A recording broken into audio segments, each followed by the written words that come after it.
Welcome to the next dimension in entertainment. Coming to you live from the offices of Chapter One Films in Charlotte, North Carolina, this is the 4D Podcast with your hosts, Greg Prinz, Nathanael Levinson, and Marko Brutus.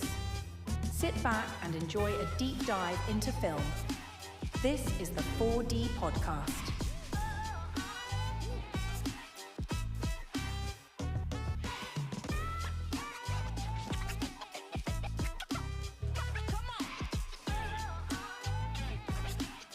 Well, it's very interesting, Nathanael. I'm glad you pointed that out.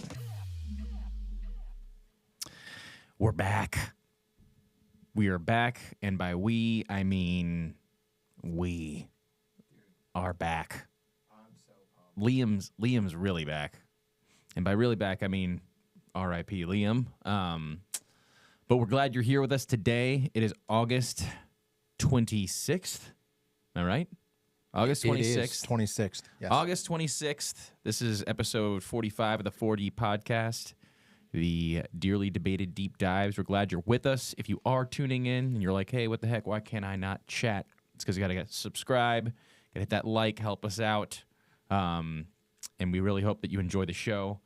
What are we talking about today, Marko? So we're continuing our series. This is the second week in season 4 where we are doing movie birthdays. We're going to be talking about 2 movies that came out on August 26th throughout time. What are we talking about today, Mr. Marko Brutus? The 2 movies that we're going to be talking about today are The Brothers Grimm and Natural Born Killers. Both came out on this day in history. And on the 26th. They were definitely two movies. of the movies of all time. They were the movies of all time. They were two of the movies of all time, and one of which, well, we'll talk about. Yeah, we will talk about it. It's hard to keep it in me. It's hard to put into words what we watched. So going into this week, Natural Born Killers, the Brothers Grimm, we kind of had this idea. None of us had seen these movies, mind you. We had this idea that Natural Born Killers was kind of a little more acclaimed, seemed pretty interesting, and Brothers Grimm kind of had a like a lower budget type feel, but it had Matt Damon and it had Heath Ledger, and so it couldn't have been that bad, right? So that's what we were going into. But really, I'm curious to know what Nathanael. How are you doing, man? How's this week been? Thank you, couldn't make it. I'm Liam. I'm back from New Jersey just for today. Hi, guys. Liam Maxwell, ladies and gentlemen. It's nice to see you, Liam Maxwell. Whoa! Me the whole time. We'll just leave Liam over here. Liam will be joining us in chair number 3. Share number 3. In spirit. Natural Born Killers. Wait, we're not hold there on. yet. Hold the phone. I agree with everything Greg said, and I disagree with everything Marko said. Oh, come on. No, we will be talking about these movies. Marko, which one are we going to be getting into first? Let's get into The Brothers Grimm. Okay. Are you sure? Because No, yes. So I'm very sure. We did a double feature. Greg and I, we watched them back to back. And I said, let's watch Natural Born Killers first just in case. And it was the right decision. So that's why I'm hilarious. Do you want to end on a better Although note? we Not might give have away more my to say opinions. about I think that we're going to have more. I don't have much to say about it. It was bad. I mean, It was we haven't talked real about it yet. bad. It was pretty bad. Marko didn't like Marko. okay, we'll let. Yeah. So Either way, we'll do Brothers Grimm first. That's fine. that's fine. Yeah. Yeah. So let's do The Brothers Grimm. Okay. And as always, Okay. we're going to ask ChatGPT, which I've already done. Okay. A number between 10 and 60. Here we go. 10 Do you wanna seconds take this one, versus or do you 60 want- seconds. Do you have a person to pick? or? I do. I'm actually going to pick You Nathaniel. need to do a wheel. I'm going to do it. I'm going to do Nathaniel. do a With wheel. 2 faces on it. That would be fun. Like my sliver is that big, and your sliver is the whole we entire need wheel. more props. We've got the only prop that you'll ever need. true. Honestly. So I've picked the number between between 10 and 60. Okay. And I'm This gonna is do a this one. synopsis of the movie The Brothers Grimm, and the number is 27. 27. All right. That's kind of quick, to be fair. Yeah. All right. I think it can get it. And I think you can too. This is You did your it's last a one in little 5 bit- seconds. You did 5.07 seconds. I did it. I did the math. It was pretty wild. So, anyways, All right, I think I I'm got going to this. start the clock again. 27. Sorry, yeah. 27 seconds to give a synopsis of the Brothers Grimm, starting now. All right. So in France-occupied Germany, which I don't think that ever happened, two brothers, the Brothers Grimm, are con men who get money by basically faking that fairy tales are real. And so they're like, oh, you have a witch in your windmill. And so they go and they kill the fairy tale and collect the money. They get captured by the French and sent to this small town called what I can't remember, Marblehead. And it turns out that there's a real fairy tale, and they get involved in a real fairy tale, and they have to do real fairy tale Hit him stuff. with the horn. That's it. Yeah, I mean, you were about you were 5 close. seconds late, but Yeah, that you were that close. checks out. You I were got close. stuck on that stupid town name. Yeah. Those are the ones that you slide over, Nathanael. They went to Marble. Which did France ever take over Germany? Because I'm pretty sure that's like the exact opposite of what I happened. think that was supposed to be part of the whole idea of it being like different fairy world, tale I y. guess. Was like, hey, in this world, France is like the big bad, and they took over Germany. Apparently, Christians are the big bad. That was like barely mentioned. They were just like, and then the Christian King and annihilated everybody. And I was like, and the Christian King, and also the plague showed up. I was like, well, that wasn't the Christian King's fault. Like, why you blaming him for that? Those I don't Christian understand. kings and their and also was the plagues. queen the wife of the Christian King? That was unclear to me. well, Because they're like, this tower's always been here, but also the Christian King, and I was like, what? you never really hear about that guy. It's just We were here sacrificing our children to Moloch, and the Christian King said, hey, stop killing your kids. Ugh. what a drag. What a this jerk. guy. Jesus Cristo. All right, so let's get into the details Okay. of the Brothers Grimm. Okay. All right. Let's start out with the acting. How do we all think about the acting on this? Well, like I mentioned, it's a surprising cast, to be honest. really It's like is. it's Matt Damon and It's a powerhouse Heath Ledger, and there's is sorry. the woman who played Cersei Lannister. Matt Damon and Heath Ledger were in the movie? I'm dead serious. Are you serious? I'm dead serious. Those were the two brothers. Those were the Brothers Grimm. That was Matt Damon. That was Matt Damon and Oh, Heath Ledger. I didn't even notice, legitimately. Oh, thank you, Marko. Thank you, Marko. That was bad, dude. I legitimately didn't even notice. I wasn't paying attention. I didn't care. They were the They two were main literally people. the two main people. Okay, Heath Ledger, I'm not surprised I didn't recognize, but I am surprised I didn't recognize Matt Damon. He was the younger brother, the glasses one. Or was he the older? Wait, was he the older brother?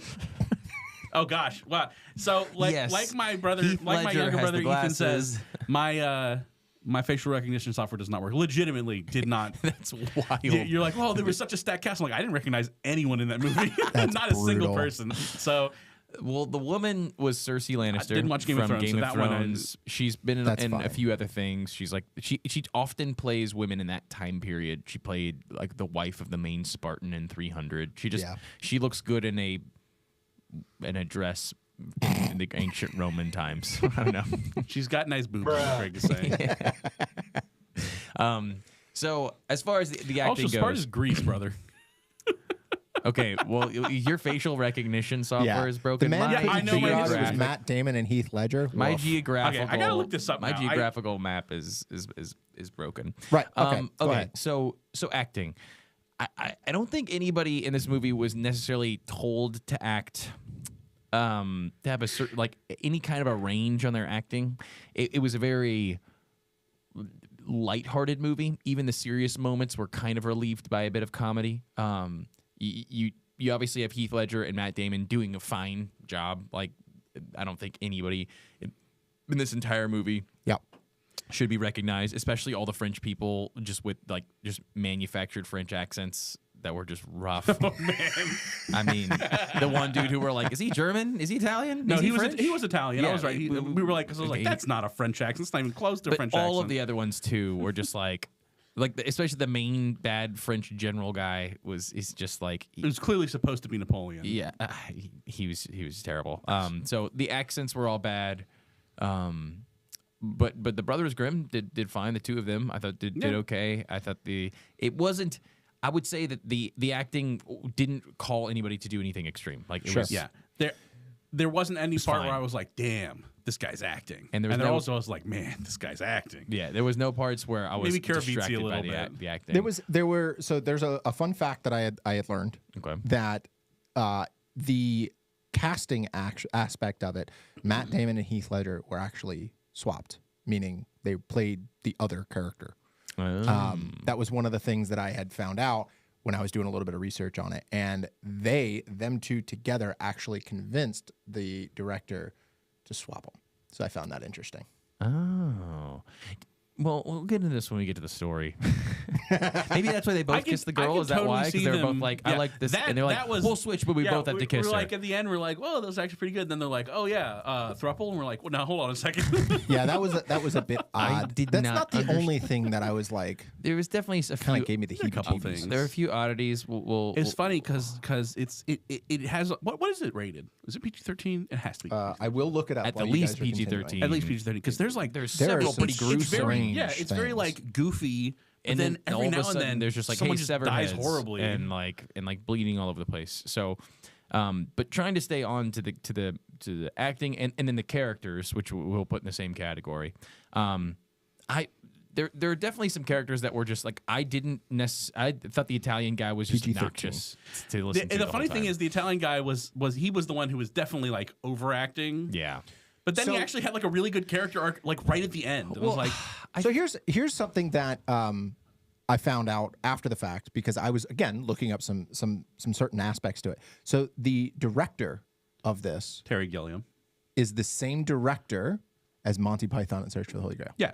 Yeah. That checks However, out. He did that. He did Time Bandits. Yep. And so Some when couple I of was things. watching this, I was like, man, I didn't know the director at the time. And I'm thinking to myself, okay, this is almost an English, an Americanized version of what British humor should be. And Yeah. it was just really bad. Yeah. Yeah. That aspect, I was just like, oh, this is so, it like hurts because I loved Monty Python. It's Yeah. so uniquely funny. Yeah, it definitely does feel kind of like an Americanized version of Monty Python. It's exactly what it is. And I'll tell you why, because I did a little bit of research. So the director wanted to do the Monty Python style, the whole movie. The problem is that the union, the Writers Guild of America, decided they would put their 2 cents in, and then they didn't allow him to do certain things, most of which was the overacting British humor style. So that he was able Unions to are great, guys. put in there just a little bit here and there, but he didn't get enough. And I think that would really kind of ruined the movie, to be honest. I was itching for more of that British humor, and it was just awkward and like randomly put in there in terrible timing, by the way. But yeah, that was part of the thing. It's a weird thing because so my granddad, he worked in U.S. steel industry for years and years and years and years and years. And he worked for Bethlehem Steel, which is one of the biggest steel producers in the entire U.S. And they were one of the first steel people to unionize. And the reason that they were allowed to unionize, so I mean, like working conditions, they were paid very well, but there was kind of like, if you die on the job, that's on you, right? So they were actually paid fairly well, but like it was very unsafe conditions for the steel workers. And then it was during World War I, they went to unionize, and the president said, hey, we're going to take away all your war contracts if you don't let them unionize. so Bethlehem Steel was like, all right, they get a union. So they were like one of the first to unionize, and then it became a lot safer. But even then, when my granddad started in the 50s, they weren't even wearing hard hats yet. But it's like, yeah, in some respects, yeah, unions can accomplish good things. But nowadays, when we have like federal regulations on how you can treat your employees, Right. really what unions are doing are dictating, like, here's how you, especially in creative industries, unions are like, when SAG is like, here's what you're allowed to write. It's like, piss off. Like, what are you doing? You can't tell a director, oh, you have to make your movie like this. Right. Like, what is that? That's not the job of a union. Like, get out of here. Yep. Yeah. I agreed. And it's funny you bring that up because about the Monty Python, because it makes total sense when you think about it, and it also kind of irks you when you start to think in your head what this would have been like with It people like had been so just good. full Monty Python with yeah, actual British actors. you know, with John Cleese and all these different It guys. could have been so good. It would have been hysterical. Instead, it was just a little awkward at times. I mean, it was fine. I mean, we'll get into that when we get into the story. It was not an unenjoyable movie. The CG's atrocious, but for 2004, I disagree. It was atrocious.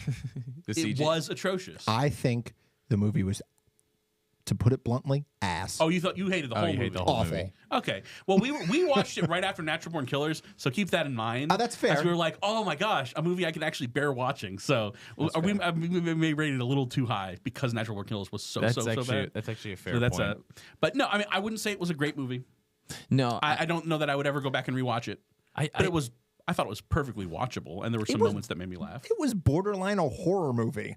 Yeah, it was weird. There were some weird it was tonal weird. shifts we, for we, sure. We mentioned that. So let's get away from characters because I think we're done talking about that. Honestly, like, and that's the thing about the movie is there's not a whole lot of characters. And I mean, that's the thing There's about nobody I that's really the thing about Monty remembered or Python is latched Monty onto. Python isn't really about characters. Yeah. It's like it's a sketch. It's functionally like sketch comedy.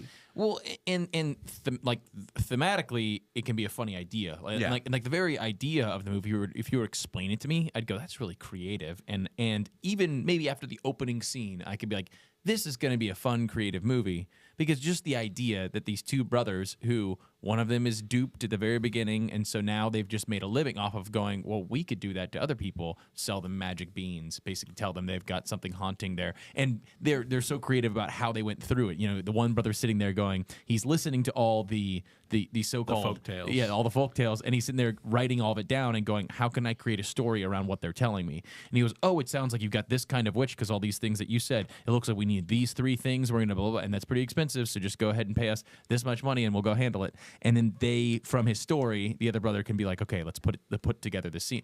All that was actually really interesting. At the very beginning, I'm like, this is gonna be fun.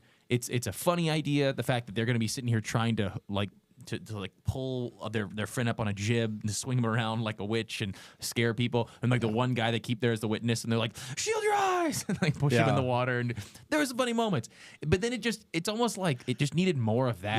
Yeah, and then it felt like it was supposed to be, given all like the horror-y stuff. Yeah, it feels like it was supposed to just be kind of a dark comedy. But instead, it's just a comedy, and then some dark stuff happens. Yeah, so kind of like creepy. It tonally just shifts very Abruptly. rapidly, Very like, abruptly. where And if there was if it didn't like something like Shaun of the Dead, Right. that stuff would be played for laughs, but it wasn't, and that was weird. yeah. there were very specific scenes in the movie that I was just like, ew. just bad. Like, okay, all right. Give us an example. An example.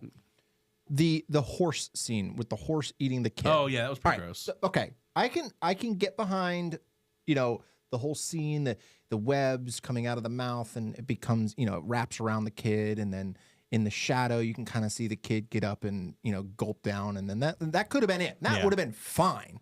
But then it just like. But then it showed a down the gullet scene that was of a the little- horse and the kid in the esophagus of the horse just getting gulped down. And that scene went on for way too long. brother. But okay, cool, no problem. Let's go to the next thing that was weird. All right, dude getting pulled into the root systems of the tree. Cool, that could have been just a normal scene. He could have just went under the tree, and then that would have been it. No, a root came in and out through his mouth. Why? Yep. And then the other guy gets like chopped in half, and like, oh well, Why? he's dead. That's not it. That's not it. Let's talk about the gingerbread man. Yeah, Oh yeah, that was.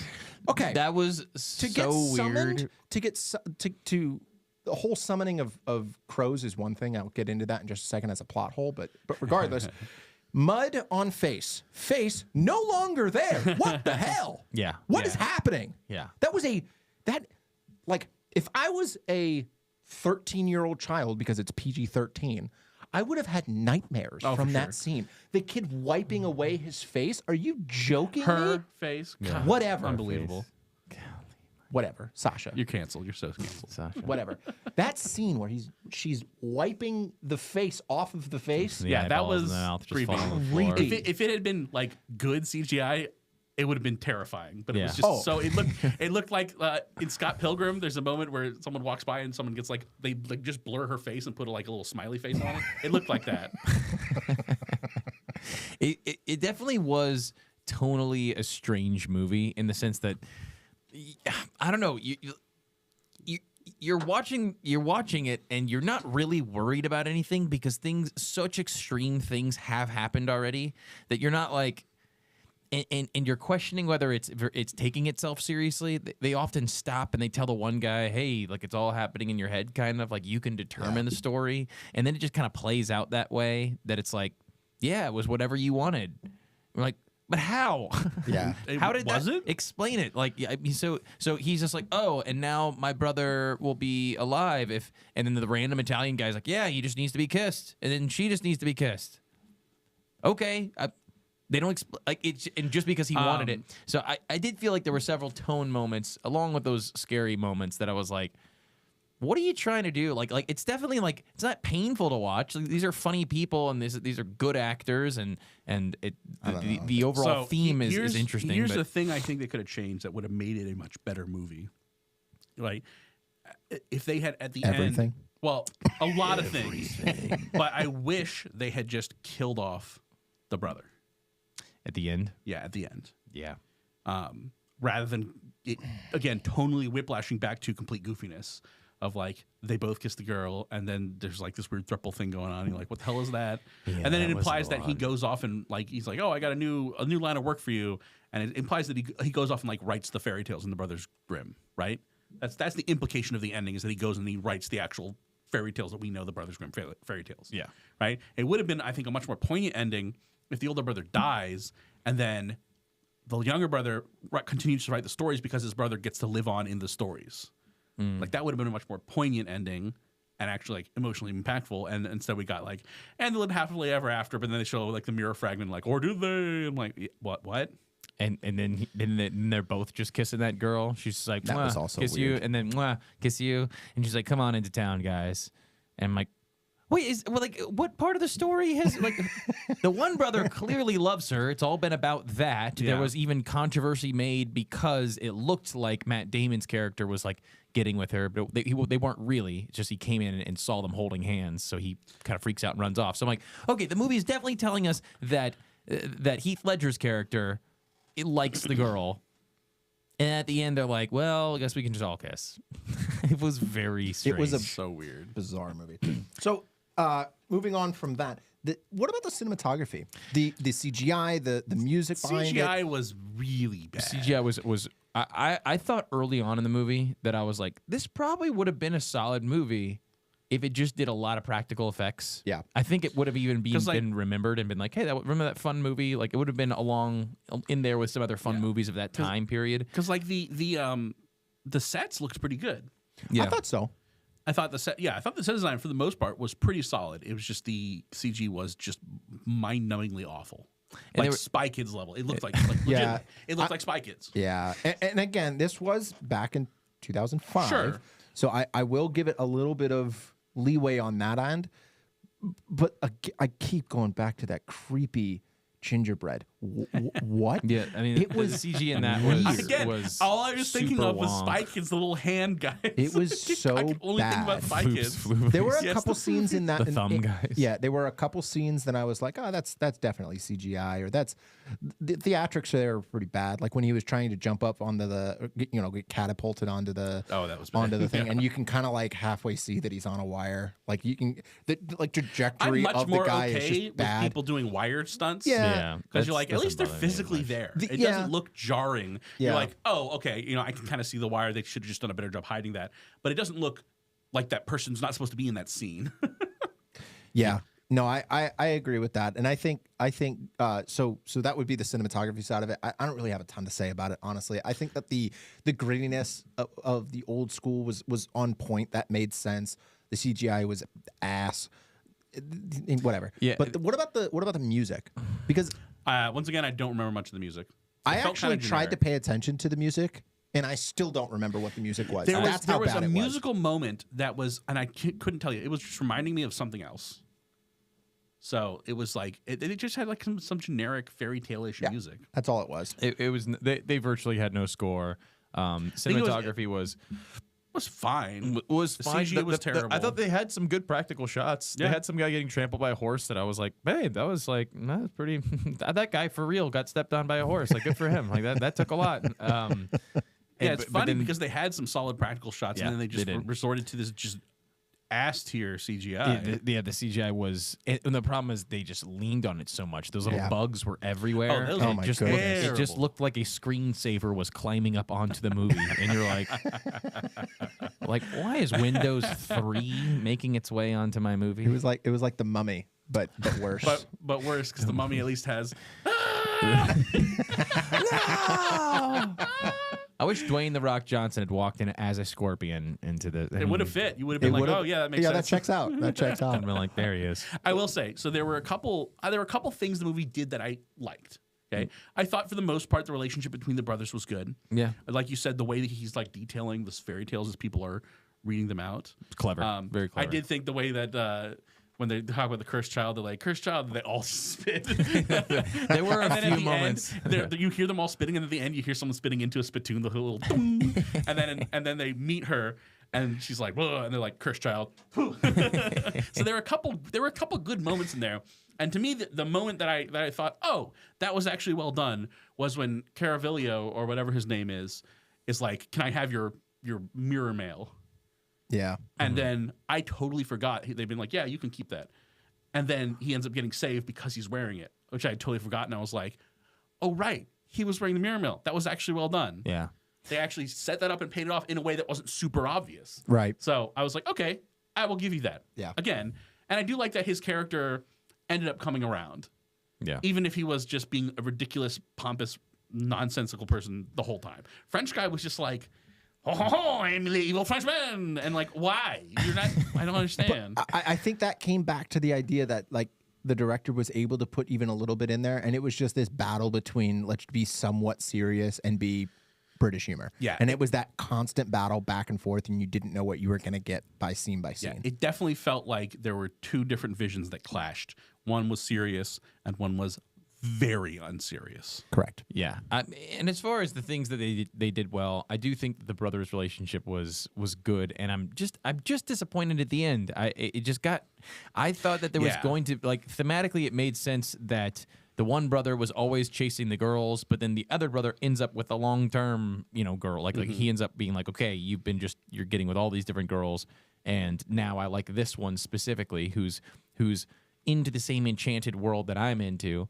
But they never built that up, which I didn't like, and then they ended it so weird with them both kissing her. But I did like the several like the dialogue between the brothers was pretty much all good. Like I really enjoyed. I really enjoyed all that stuff.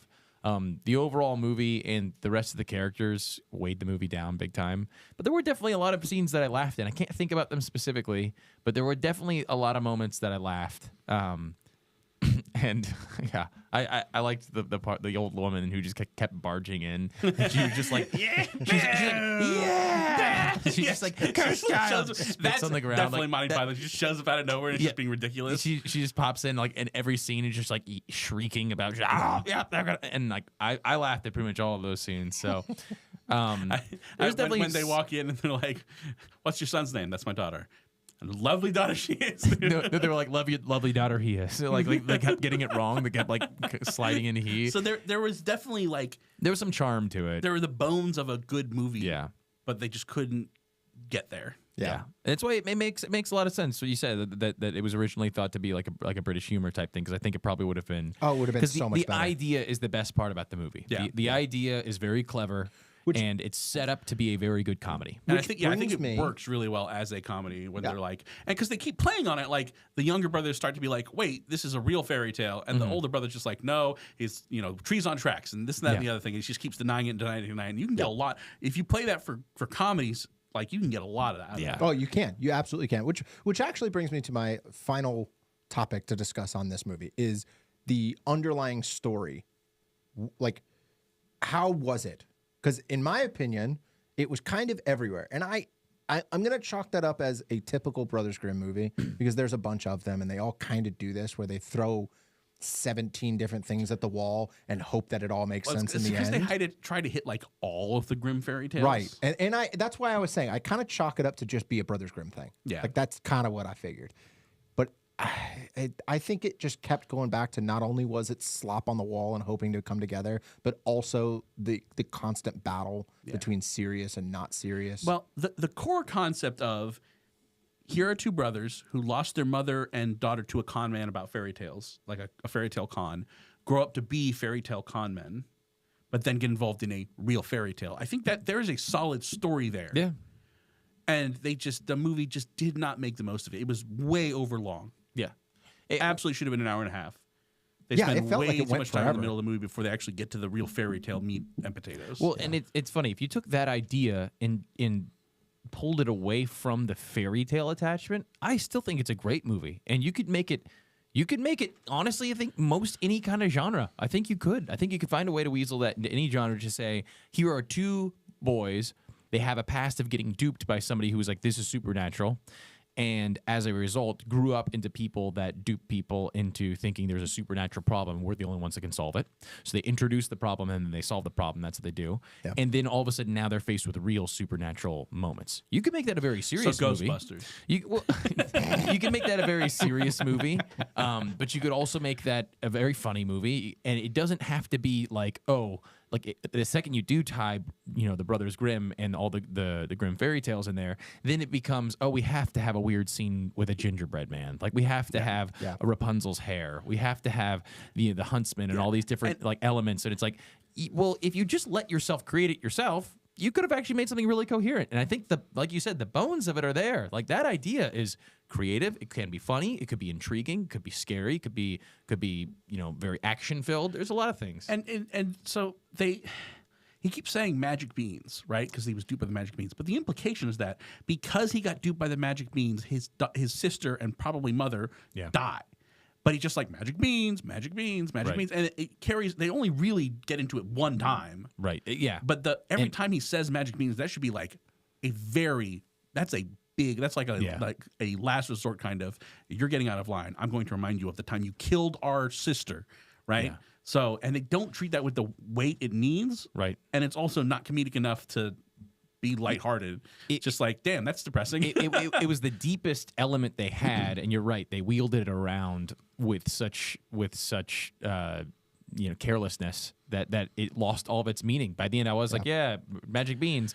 And then you were sitting there like, wouldn't it be a lot more important if, like, when this was brought up, it was a very big dividing part between the two of them? Because you're right, it happens at one point, not exactly because he says magic beans, but yes, like you would have respected the weight that it would carry if they were going to lean into that. Yeah, it's like if they have a close relationship, so that's the kind of thing, like they would have an argument that escalates and escalates and escalates and escalates, and that's like he's shutting the door on this argument, saying magic means you can't argue with that because the last time we did it your way, the people we love died. Right. But he's just like, no, magic means, magic means, magic means, magic means. Right. Does it have weight or does it not? Well, and it's funny. I actually thought that was going to be some part of the movie. I thought there was going to be I thought they were going to come back to the magic beans. I thought it was going to be some element of he always keeps them like in his pocket or in a bag just to remind himself of like. Yeah. And then all of a sudden, now that some of the real stuff is happening, he's in a dire situation. And he plants the beans and he covers it up and something happens. The stalk grows to the top. That's what it was. I really did. I was when like, that would be. I read the description of the movie, in my brain, what I thought was going to happen was these are two guys from the normal world who get stuck in a fairy tale world and have to try to find their way back. And so in the beginning of the movie, when he's like, I found magic beans, I thought that somehow those magic beans were basically going to like catapult them into a fairy tale world. And then 15 years later, they're still stuck in the fairy tale world trying desperately to get back home. Which would have been an interesting movie. Not the way we went. Again, I think what they had a skeleton there, and they just didn't do much with it. Didn't bring it to life. Yeah. No, I completely agree. So, okay. Any other last minute thoughts that we want to bring up for the Brothers Grimm? It was a fine watch. It just didn't go anywhere. It wasn't like a completely unenjoyable watch. It should have been shorter, and it was tonally wavered back and forth between, maudlin seriousness and just absurd goofiness, which doesn't really work. Yeah. You can have serious moments in a funny movie, but if it's a comedy, it's very difficult to have like those serious moments in comedies when it's like meant to be goofy. Like Monty Python has no serious moments. Right. Correct. So if you're going to make something that's like Monty Python, you just go balls to the wall and say, this is just to make you laugh. Yeah. That's the purpose. Hopefully the jokes land, and it's short. Hour and a half. Yeah, no, I completely agree. Yeah, or you can be something like your Scott Pilgrims, your Princess Brides, your Wild Robots, where it has funny moments. Yeah, and there's definitely lightness of tone in a lot of things that happen, but also it has these serious character moments and gives them time to breathe. Yeah.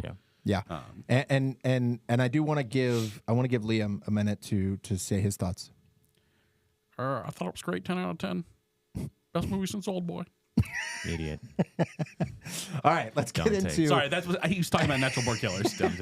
Let's get into the Rotten Tomatoes. All right. I can't imagine it was very high. So let's start with the critics. What I think critics are. do gotta you be think low. the critics gave? Now, as a reminder, this is the percentage of people saying thumbs up or thumbs down. Yes. Or thumbs I up. have my guess in my head. Do we want to guess separately, or do we want to talk about it? Let's do separately, and then I'll see who's in the general ballpark if you guys are, and then allow you to kind of guess again. Okay, I got my number. I'm gonna go with 39. I picked 40.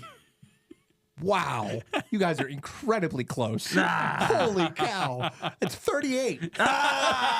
I am impressed.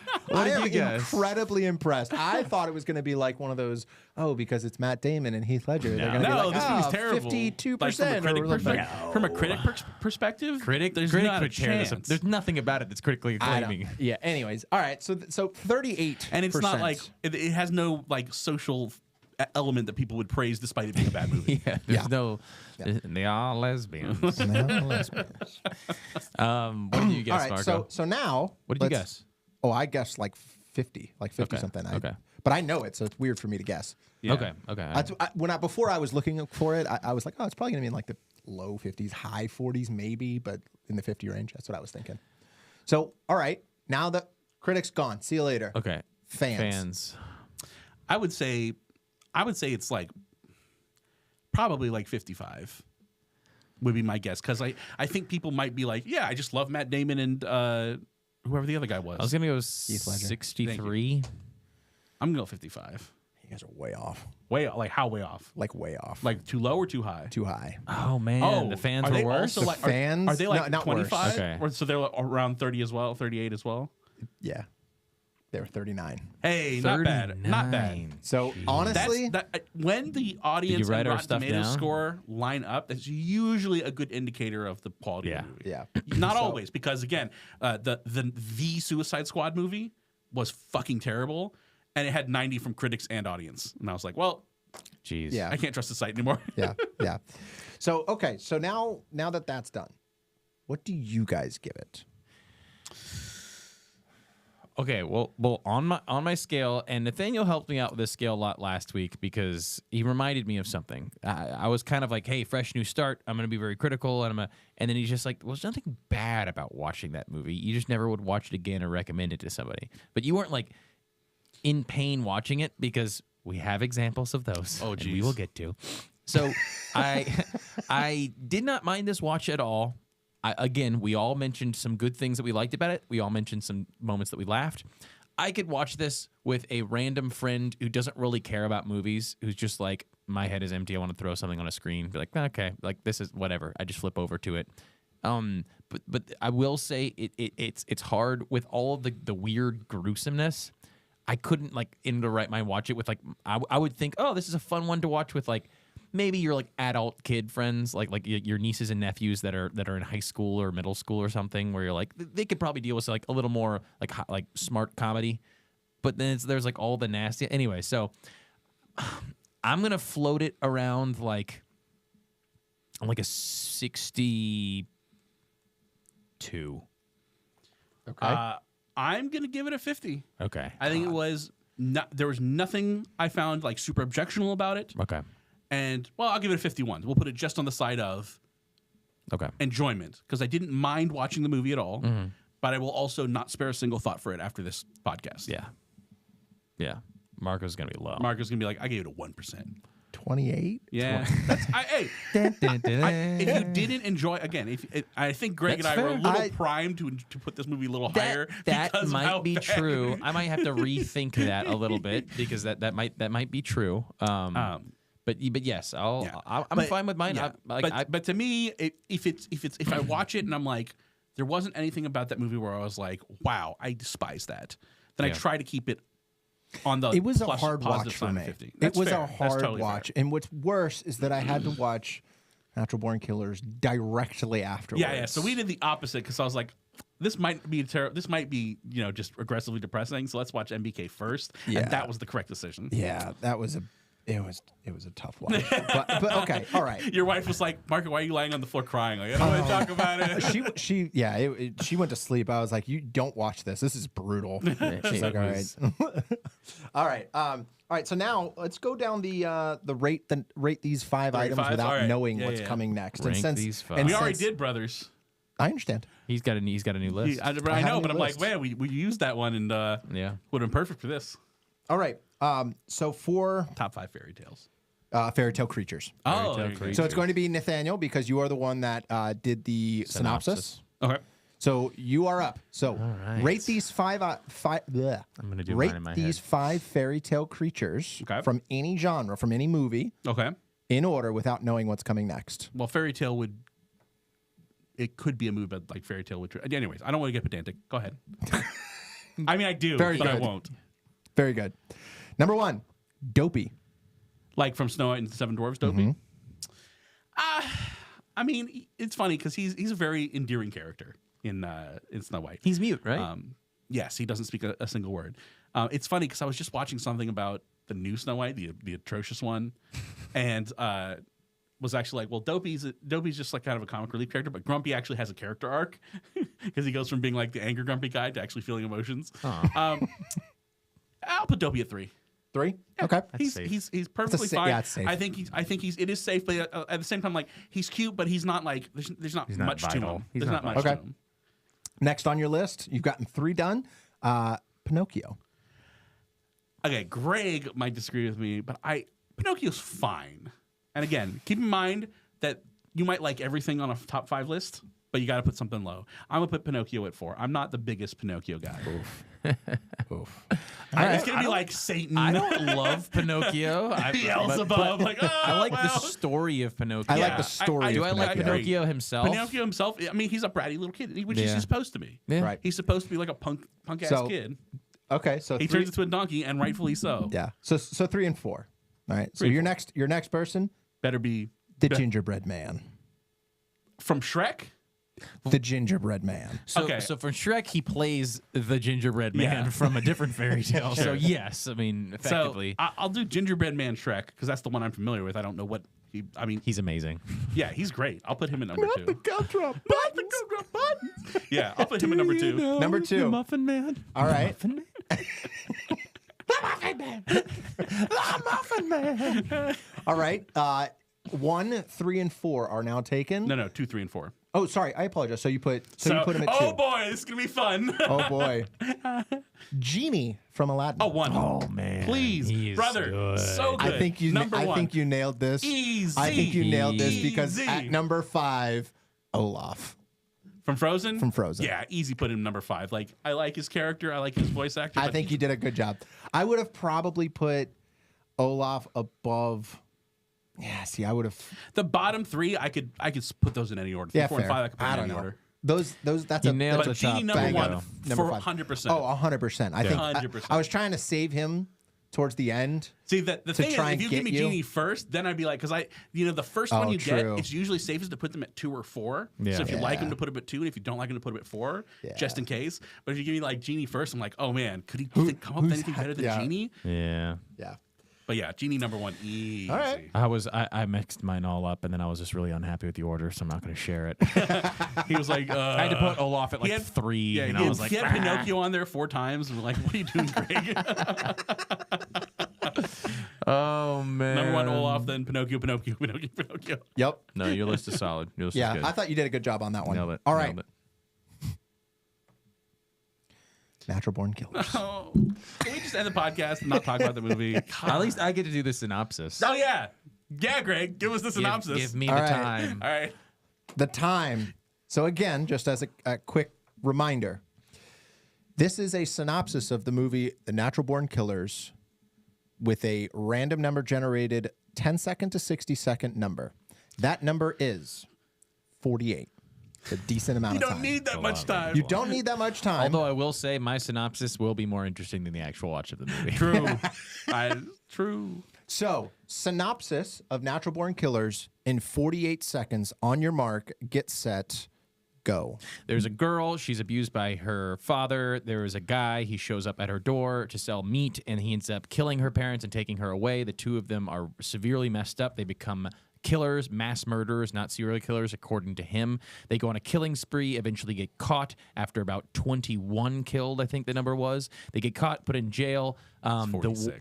The warden is somewhat of a nut job. There is a main reporter guy who does this kind of like, hey, we interview serial killers, and he wants to get an interview with them. He interviews them. All hell breaks loose. There's a riot in the prison. The two of them escape, take the reporter with them, then kill the reporter, and they live happily ever after. Yeah. 6 seconds to go. And I'm telling you, I'm being honest, just hearing me say that is more of a story than what you actually had to watch. It's rough. so It was so bad. Ask me one of the questions, Marco. Get me on some kind of track, because I'll say so. Well, it's but open to open up to discussion Okay, right To now. put Now- this into perspective, after the movie, we looked at each other and was like, was that a Joker 2 level movie? So It just to put you really in the perspective was. of what we were thinking. And it was one of those movies where about 30 minutes in, we started watching it on 2 times speed. 2 times speed because it was unbearable. Oh, Marco's like so upset right now. He's like, why? I could have done that. Yeah.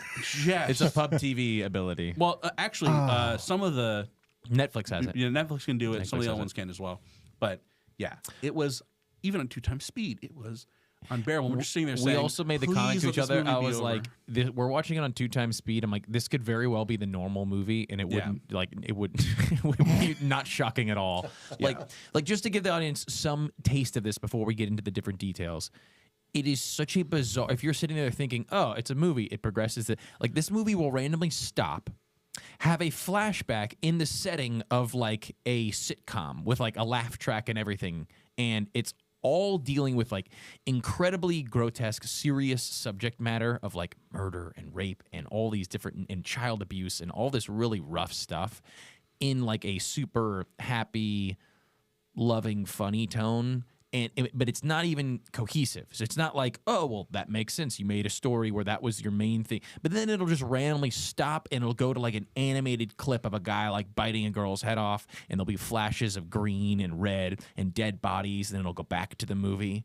And then that guy's like taking drugs. And there's more flashes of like naked bodies. And then guys with their heads cut off. And then like snakes eating things. And then there's just some guy mumbling words in the background. And it goes back to the movie. Except for now it's all in black and white, and then all of a sudden there's a red tone, and they're doing like karate moves and like karate chopping people, and they're dying from the karate chops, and then the movie just keeps going on. Like it is truly awful. It is, and I'm not over exaggerating. I'm not over exaggerating. No, like this is literally how In fact, the movie. if anything, it's like more jarring than what you described. Yes, it is. It's just like visually all over the place. It randomly cuts between different color palettes, like all these just gaudy color palettes of just like super reds and super greens, and like you're putting those light filters over your screen, and then these random weird animated things, and then it keeps cutting to this shot of it's not Jason Statham, Woody Harrelson, standing there with the red tinted lenses like covered in blood,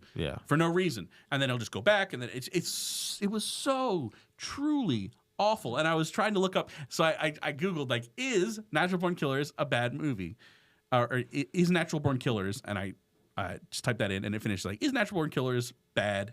And people were like, some people on Reddit, so like that were like, it's just such a visually interesting movie. I'm like, no, it was visual diarrhea. Yeah, it just literally was absolute visual nonsense. diarrhea. The only thing that I got out of it, mind you, I've smoked weed 4 times in my life. I've taken about 3 or 4 gummies in my life. I am an expert after watching this movie. What LSD, acid, methamphetamine, cocaine, and fentanyl all mixed feel together. like all the time right now. That's what it feels like. I guarantee it. It was slop on a wall. That's it. It was like, I mean, if you were to try to take any kind of a serious thought to this, I feel like you're going to come out sick to your stomach, because it very much felt like hell, like as if you took off all virtue out of the world, and you were like, nobody in the world has a shred of bravery, has a shred of selflessness, has a shred of anything resembling good.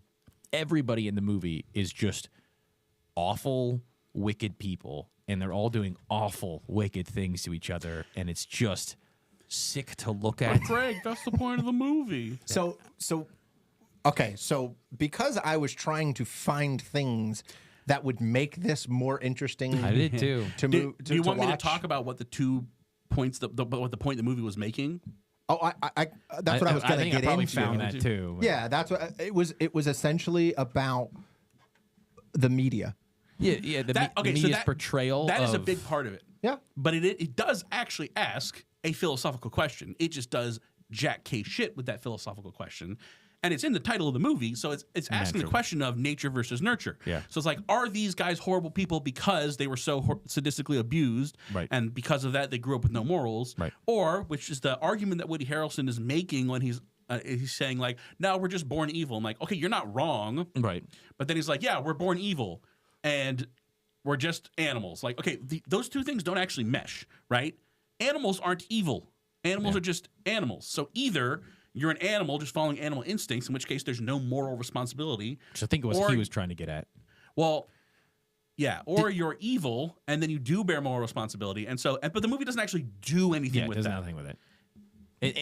And that's the problem. Like everybody that I listened to, everybody being like one YouTuber that I was like, please just get me something out of this movie because like I wanted to, and this guy, this idiot, sorry, he was an idiot. Name him. Because Name him and claim him. I have no idea who it was, but he was making this point that he's like he made the whole point that Quentin Tarantino that everybody hates this movie because Quentin Tarantino wanted to take his name away from it because this is originally based off of a story that he wrote, Correct. and then he moved away from it.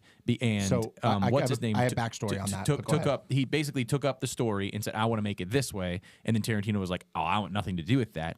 And this YouTuber's whole point was that, oh, most of Tarantino's films are all about how, are basically what you were saying, how these guys were actual natural born killers. So you have like Pulp Fiction, you you have Samuel L. Jackson's character who's just like he just does it because he loves it. He's like killing is just a release for them and whatever. Then there's Reservoir Dogs where there's Mr. Blonde who's kind of a psycho and he just kills people. And he's like, oh, but they never dig into the YouTuber. They never dig into the why they're doing these things. And this movie totally exposes that and people. And I'm just sitting there. I'm like, it didn't expose jack It didn't shit. do anything with that though. Like other than like this really pretentious conversation that you effectively have. Robert Downey Jr., who's just played as an idiot the whole time, who's just like, oh yeah, we're live, even there's people killing each other around. He's like, yeah, get that shot, like, so he's just completely, and like there's nobody in the real world that would act like this, so he's a complete moron. Well, you say that, well, and okay. yet we had a guy murder a CEO in cold blood, and people are like, "Oh, Luigi's the greatest." I'm like, Facts. this Okay. is literally not to this kind of same extent, but people are lionizing murderers today. No, So it's like, I get, yikers. but I'm saying the movie's depiction was that Yes, he was just was this absurd. total idiot, and then you have Woody Harrelson kicking back and saying, I guess they were things that the creator wanted the audience to think were profound. I didn't find any of those things profound. I was like, 'cause none of them were. And it's just the source that's saying them matters, right? It definitely matters who says the thing. If somebody just spends time mutilating a bunch of children and then sits back and is like, let me tell you something philosophical, I'd be like, I don't care what comes out of your mouth, you're going to be wrong. You're going to be wrong about whatever it is you say. Even if you're like, I'm going to start quoting scripture, I'm like, you're clearly doing it wrong. Like I can forget anything you're saying. Yeah. So here we have Woody Harrelson kicking his feet back, and as a viewer I'm going, I don't care what you said, you're literally one of the most insane people that's ever been created. Even in film, even thought up, like on film, you're one of the craziest people that's been created. And then now I have to sit here through this pretentious lecture that's going to mean nothing. I'm going to roll my eyes at everything you said, and I did, because I'm sitting there, I'm like, somebody out there is like, wow, yeah, we're just abusing plants. And then I'm like, just stop. Please, nobody find, like, the thing is, it the made me so grand mad. philosophical point of the movie could be they could have gotten across. Like the only scenes that matter for that are knowing that they've been murdering a bunch of people, and then they do the interview, and that would have gotten you exactly as much as you get out of the entire movie. Well, there was several ways that you could have made, and again, we talked about this in the Brothers Grimm to a lesser degree of like, hey, you could have told this story. The story itself had good bones. This one, like in the synopsis, I'm not sure this one had good bones. Well, like in the synopsis I gave, if you were just to hear it, you go, that just vaguely sounds like a movie. There are two killers, and they get interviewed after they get captured, and they kind of use their sway in the media to rile up the crowd, and the jail goes nuts, and they end up getting much away. Better. Very much in that same vein. But this movie, like when I tell you, like the main emphasis, all these things, we're giving it too much credit just to talk about it this much. I'm telling you, I'm really telling you, the actual movie itself is such slop that like you have to sift out what we're telling you now from visual flashes of like of actual vomit. Like it's so awful and not visually stunning, visually erratic, and like this is always the problem I bring in with movies like this on every phase, whether it's cinematography, music, character writing, acting, name it, whatever it is. When you make a movie this bizarre, you can't tell if it was bad. You can't actually be like, oh look, like this guy sucks as a cameraman because it's really jerky. You'd be like, well, they tried to do that. We have no idea. On the acting part, I can tell you what was really bad. Now I wouldn't tell you that anything else was good, but I'll tell you what was bad. Tommy Lee Jones. What the hell was he doing? Good Lord. Well, but that's my point. Who knows? Like every character was absolute slop on the wall, and I couldn't have told you if they were doing their job well or doing their job badly. Like, in my opinion, I hated all of them. Oh, yeah, I wanted to stop watching every single one of them. Woody Harrelson, obviously a talented actor, and to be honest, he was the most tame as far as like the things that he said and the way that he acted. Whereas like the girl was just absolute nonsense and screaming and wailing half the time. And I'm like, and then there's the cop who like strangles random hookers. Yeah, like what was that about? Like everybody in the movie was just so outlandish. I'll give it to Robert Downey Jr.'s accent. Very good. Really good Australian accent. I mean, to the point where like even when he was like kind of screaming and wailing, and oh, man, hit him with the horn, man. That's so bad. I knew it was Woody Harrelson, and I knew that was Tommy Lee Jones. Freaking Iron Man, man. Yeah, but he's not Australian in Iron Man. It was a good Australian accent. It was a very good Australian accent. Actually, to my point, even when he was like screaming and running and things were happening, he kept it going. Like, So- I thought it was impressive. So I was trying to do research very similar to you in the sense that I was trying to find something that was interesting about the movie because anything could have been better than what I watched. So a couple things to note. Number one, I did find it interesting that Robert Downey Jr., the entire time it was filmed, never broke character even off screen. Meaning he had the accent when he ordered pizza, when he was talking to the costume people, when he was doing this. He had that accent the entirety of the filming of the movie. Now, the other thing I found interesting was and interesting, I'm putting that in quotes. I found it no shit. The director Oliver Stone was on mushrooms the entire time. Oh, that makes a lot of sense. So People much are like, more It sense. was so visually interesting. Like, no, it was a complete acid trip. It was nonsense. He was on acid or on mushrooms the whole time. He was. The other thing is that I found interesting, and when it comes to the cinematography aspect of it, I agree with Greg in the sense that you couldn't really tell if somebody was doing a good job or a bad job. The only thing I will say that they did do properly was create chaos in the concept of murder and in rape and all these grotesque things by doing so many different things in the movie. So one of the things that I looked up was what is the average number of clips or cuts in a movie, in a general feature-length if it's a Marvel movie? fight scene, 473. So fair, 600 to 700 is about right for a full feature-length movie. Do you guys want to take a guess as to how many? 2,000. I would double more. it. Really? 4,000? 3,000. It was close to 3,000 cuts. Yeah, I believe that. And it was it was bonkers. That made it visually not. It wasn't just content wise. It was difficult to watch, but visually, Yes. it was very difficult. It was to a watch. very difficult watch. It was also fun fact. so much. I agree. It was also fun fact not allowed to be shown in the UK until like 7 years later. 6 years later. It should have just been Should have just been like, allowed to be and shown they should have been like, anywhere. what, are you censoring it? Like, no, it's a terrible movie. We don't want people to have to watch this. We do not want people to willingly part with money for this. Yes. And another thing, because I was going down a rabbit hole trying to find anything interesting about this movie. The other thing is that it was sued. The director was sued because they were copycat murders after the fact. It was dismissed, and then like a year later, it was retried and again dismissed. And a lot of the filmmakers in the world were really on edge because they were worried that free speech was being that's attacked one where and all it's that like good stuff. It's like it was an absolutely gruesome, violent, horrible movie. But to say that You can't blame him. For, yeah, Right, like you can't blame exactly. him for people being idiots. You can watch Exactly. any kind of So movie and take that. crazy to say this, but I am on Oliver Stone's side.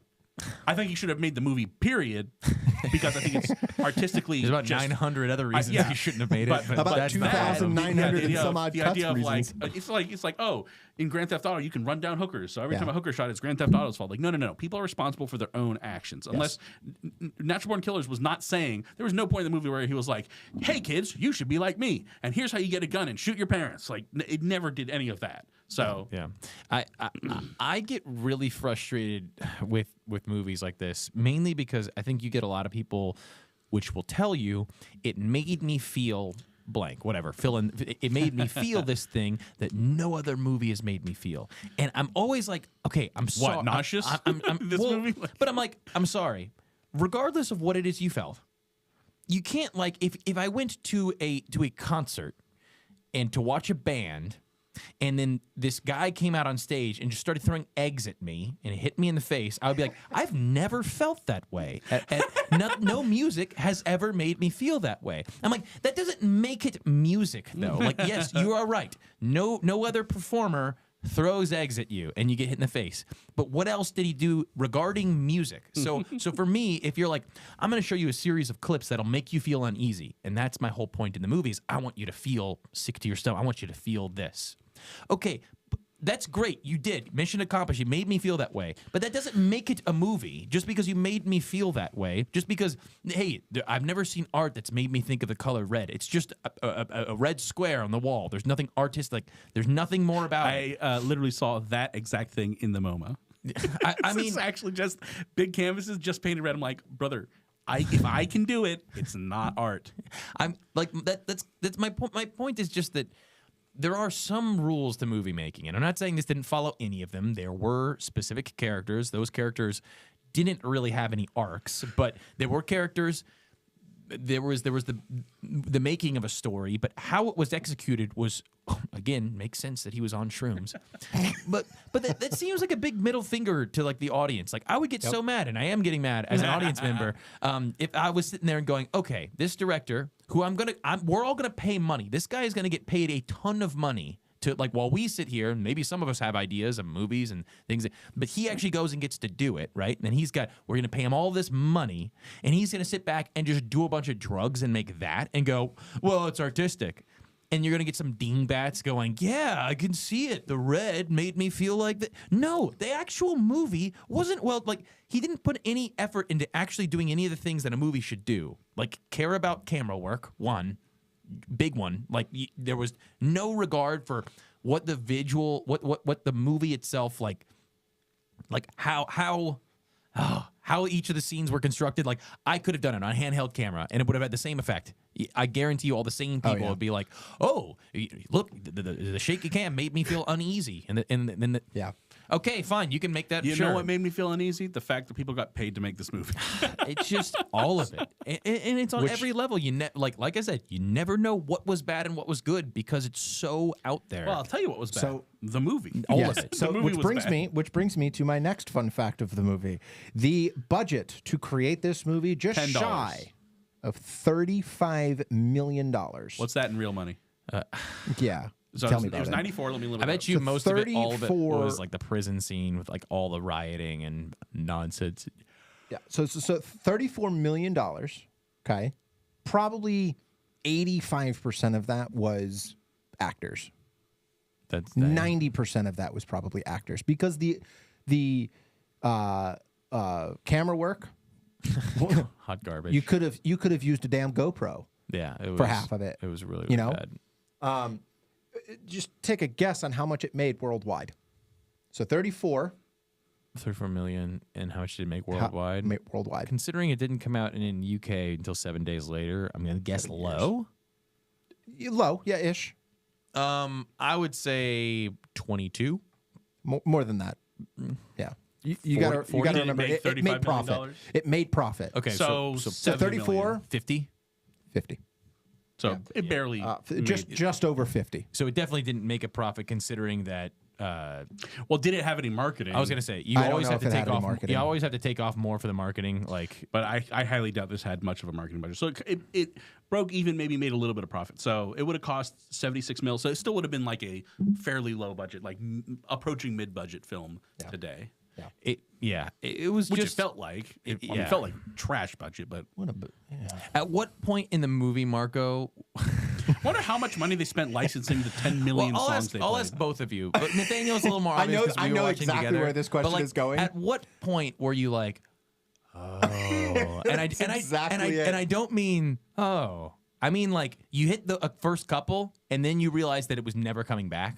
'Cause, like, That's- it was like, okay, maybe like I'm like scraping for things at the beginning with Nathaniel. I'm like, well, maybe this is what they're trying to do. Maybe, and then it hit that point that I was like, When was it for you? I think I got my scene. go ahead. Mine was about 17 to 20 cuts after the opening 700 cut scene of the restaurant, the diner. It was about 30 or 40 cuts after that. I'm like, well, that scene's over, and we're still going on this rampage of spaghetti slop that's on the wall. yeah, Oh, yeah. yeah. There's no coming back. What are you, Nathaniel?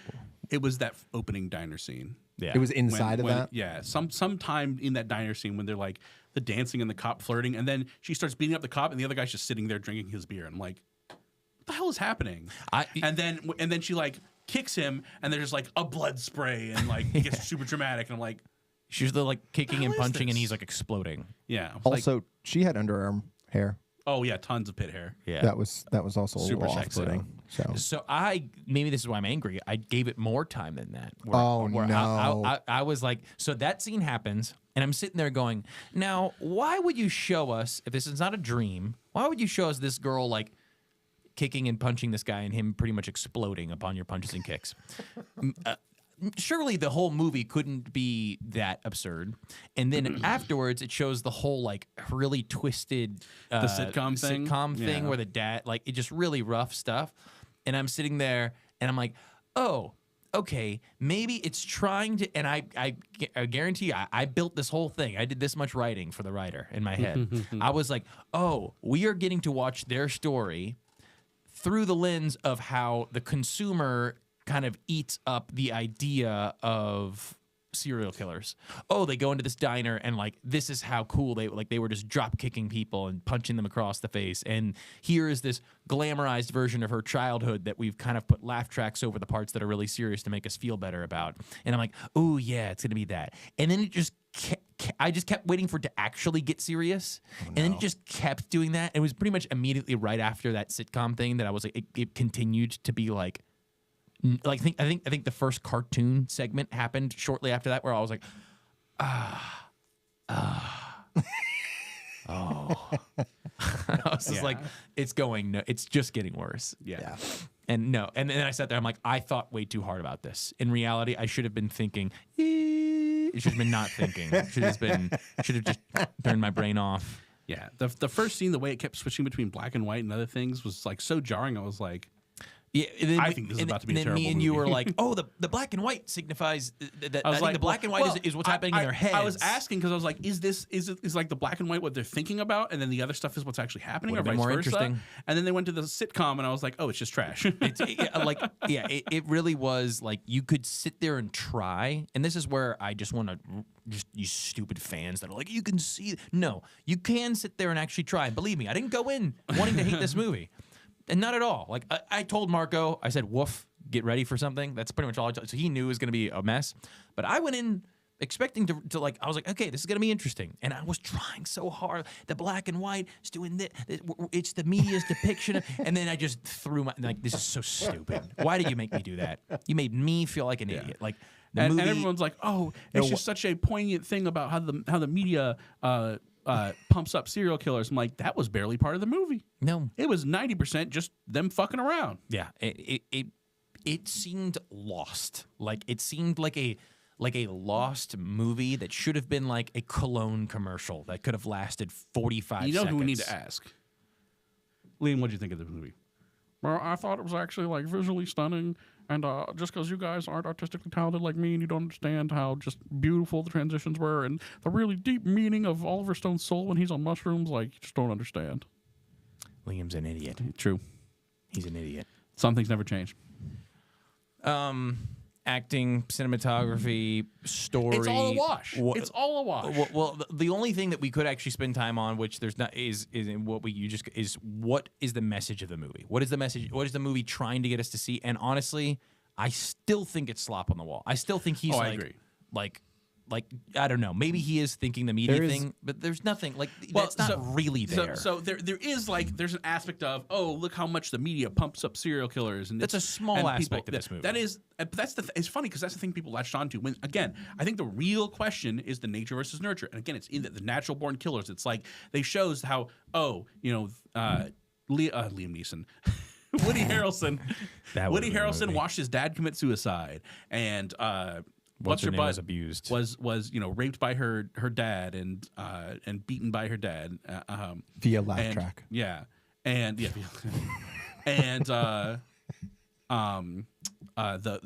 cop guy saw his mom get shot by a serial killer. Yeah. Tommy Lee Jones is the only one we don't get any weird backstory for him. I don't remember him getting. And then Robert Downey Jr. Yeah, and Robert Downey Jr. is just. Then at the end he turns crazy and he's like, I've never felt so fun alive. Yeah, and I'm like, so we're like, yeah. So them two, we didn't get like tragic backstories for them, but the three people who we see just murdering people, we get like, oh, they have these tragic, abusive, horrible backstories, and then so I think you're supposed to think like, oh, they're just they were so abused and horribly perverted that they became, and like when they meet the Native American guy, he's like, the demon. Yeah. Right. And then the whole point of Woody Harrelson's interview, which is the only time Woody Harrelson is speaking coherently. So this is Oliver Stone's like, I'm giving the message directly to the audience. Yeah. Actually we're all just born terrible, and it's just nature. We're just and she has evil the in our part where nature. she's singing the like naturally born bad. She's singing that song. Yeah. So if there is a point to the movie, it's that the evilness is just in the nature, and it's not due to your circumstances. Yeah. Can we also take a minute here and realize that if you get bit by a rattlesnake, you're not going to just casually drive to the local pharmacy. Unclear whether that was real or not. And try and get anti-venom. She never got anti-venom. She never got it. She should have been dead. She never got it. He never got it. They both got whacked by it, and they're just casually walking and falling around. They both got bit like 12 times. That's what I'm saying. Like they shouldn't be should absolutely alive. Be dead. Yeah. So we didn't care. That's what I mean by like when you're making a movie this wild, you don't have to as a like if this was name any story and that happened, everybody would be going, what a silly movie. I can't believe that X, Y, and Z happened. But because this guy's like, I'm gonna make 200 things like that, you're gonna go, ooh, this guy's a genius. No, he's still doing all of those things bad. He can't be like, and then they're bit by snakes. Well, hey, should we show them getting bit by the rattlesnakes, considering that would just kill a normal person? Oh no, people won't care. Whatever. And that's where I'm like, so he didn't even have to try. Nope. That just irks me because when I'm sitting there thinking about them walking away, and you're like, so what was the point? There was no point. Yeah, there was 0 point. It was just a horrible, horrible movie. Yeah. Again, if you want the point to be like, oh, this is just the demon is inside of us. They're killing on Route 666, right? And the Native American sees the demon, and he's like, oh, I didn't get the demon. The demon's just me. I am the demon. That they could have accomplished that in 30 minutes or less. This could have been a short film. A personal note taken from it from me was just, ooh, this is. I'm so glad that there is some virtue inserted into the world from a Christian perspective through Jesus. Like, I'm so glad that that was restored. Like, that there could be, that I don't have to look at this movie and say, this is really what life is like. Like, I know that that we have been touched by grace. Amen. And like, that Praise is what, the Lord. That was what, and it really made me think. Well, those are when I'm making the decision to be virtuous in whatever fashion that is, whether it's to be selfish, or whether it's to be selfless, or brave, or pure, whatever the case is. I felt like that's a pretty gross example of what it looks like when I give into those things. So if maybe a personal note, I was just like, yeah, I feel pretty gross to my stomach. Like I think I want to try a little the thing harder. is, I think it not is. be such I an think animal. what you can do is you can point to that as an example of like, hey, when you take God out of the picture, that's all you're left. That's why I said it's like a depiction of what, like depiction of hell. You get these people telling themselves that we're, look at us, and we get to Oliver ride Stone's around and do whatever come we out want. of the woodwork. He's just going to materialize it on the wall and be like, actually, that was the thing. They're actually in hell the whole time. It's really hell. And I'll be like, go die. No, please stop just- making movies, you trash stop it. human being. But that's all I can give it. That's me scraping together. Yep. I got nothing.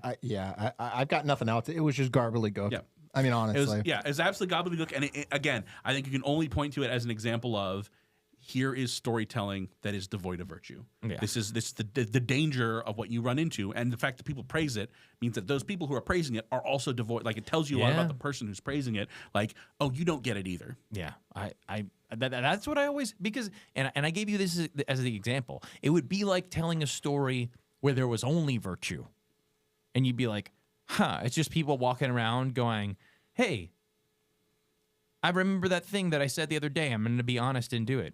Thank you. I'm going to not take those things that you were leaving out. Hey, I'm going to only look at my wife, and you're going to only look at your wife, and we're going to come over here.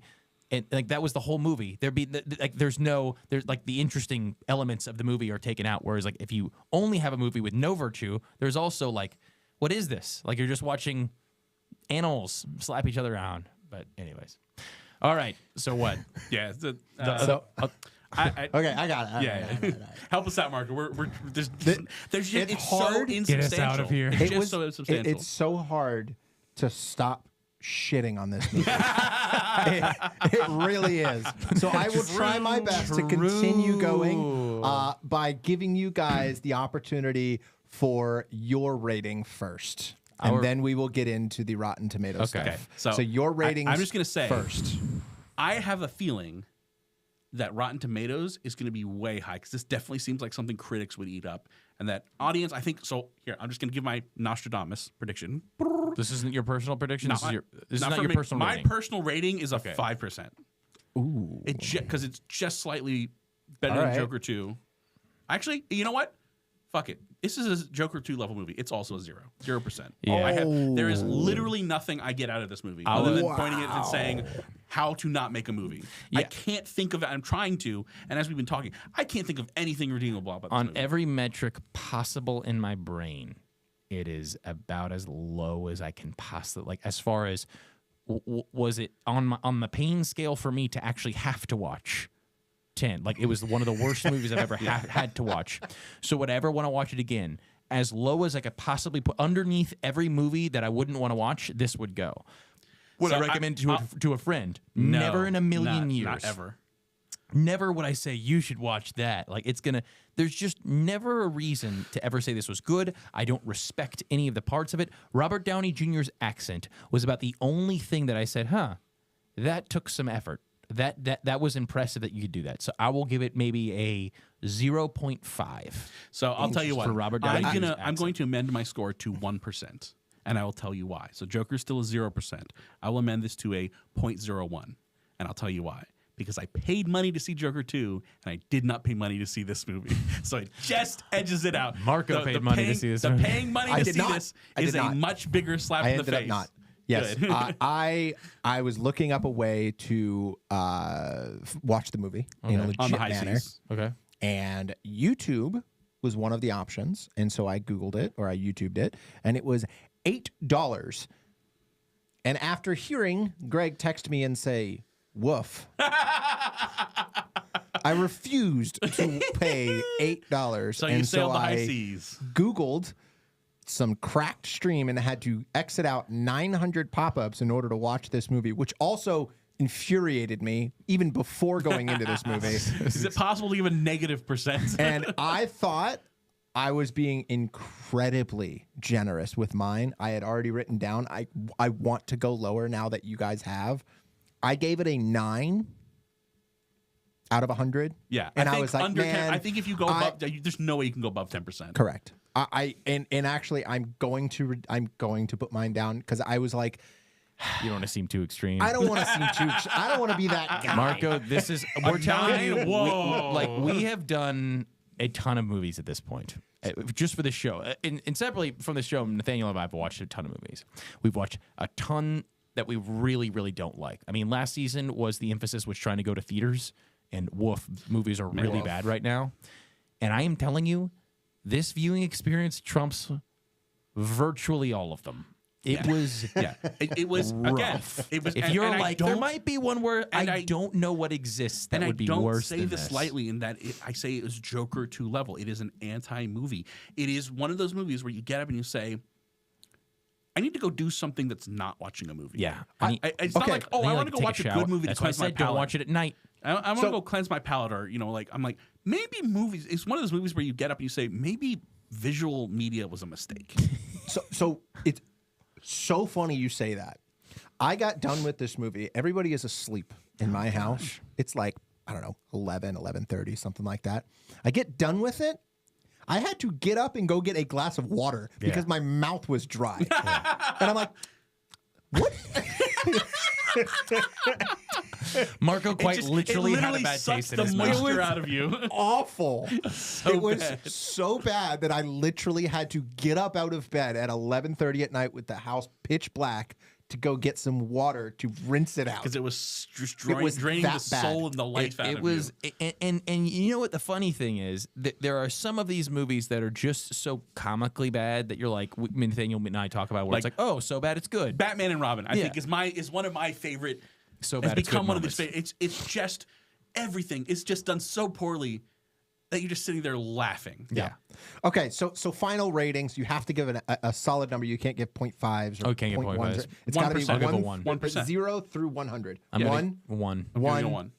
I'm giving it a 3 Because again, I would give it a 0, but I paid money for Joker 2, and that's a slightly bigger slap. I think that with a big step of confidence, other than Joker 2 being a 0, I don't think that I will ever watch a movie that I will hate more than that. No, and that's I can't wild imagine. to say, but I don't Especially think that I because will ever the thing hate about a movie is, more. like Last Jedi, I despise more passionately. Sure, like This is a worse movie than Last Jedi. Last Jedi is despicable for a lot of reasons. Yes. But it is actually like you can watch the movie. it damaged more IP, like it damaged more intelligent property, like intellectual property than this movie, and so I think it carried a worse weight. Like if I could just nullify a movie from existing, I would choose that one because it would have damaged my childhood less.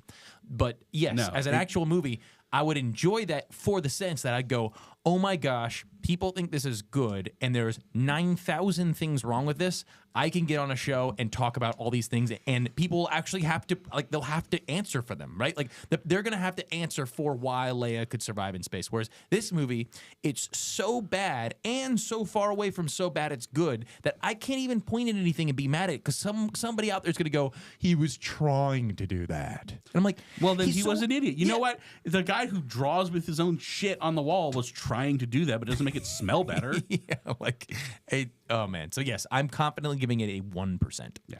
One, and I'm giving it a 3 because I have a feeling that, remember, we are doing on this day, and we are going to eventually come to a week where we have no idea what we are about to get into, and they are going to give us some random I would give Thanksgiving Nickelodeon a higher- movie. I would watch Or literally something. anything other than Yes. this movie, I'm giving except it Joker 2. the opportunity to have something lower. I don't One know gives if me an I opportunity- 3 is bad. I am hard pressed to think of how a movie could be worse unless you intentionally made, which this is basically, they intentionally made the worst possible movie. Which brings me to the Rotten Tomatoes. Okay. What I am going to do is gonna- on I'm the not gonna know count it all. of 3. I want you both to say your numbers. For What we think for for the audience or for the Critics. critics? Let me know when you have your number. I have my I've number. got mine. On the count of 3, say the number out loud of what you believe the percentage of critics gave it a positive review. Yep. Ready? 1, 2, 3. 72. 85. 75 and 82. No, 72, 85. 72, 85. You guys are both wrong in a good way because you guys Thank went the over. Lord. Thank the Lord. Oh, thank God. 60? Lower. Oh, 58? okay. Lower. It's just restoring my hope in 54. humanity. 45. 51.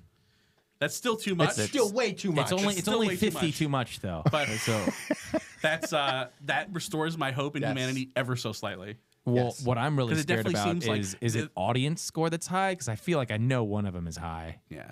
I'm gonna go 70 for the audience. I'm gonna go 63 for audience. So you said 63 and I'm going 70. 70? Wrong. It's higher. 80. Higher. 90. 81. Oh, dear God. The audience score was 81 and critics were 51. Oh, Lord. So 81% of people thought this was a at least watchable movie. So 81% of people are retarded. There you go. We have the data. We need to do something about this epidemic. Jeez. Well, we did just watch I- a movie that encouraged killing people randomly. I mean, realistically, I'm looking at this and saying, okay, if 81% of audience people said that this was a good movie, it gives me hope that I could be a director in some ass movie. Should. I mean, for real though.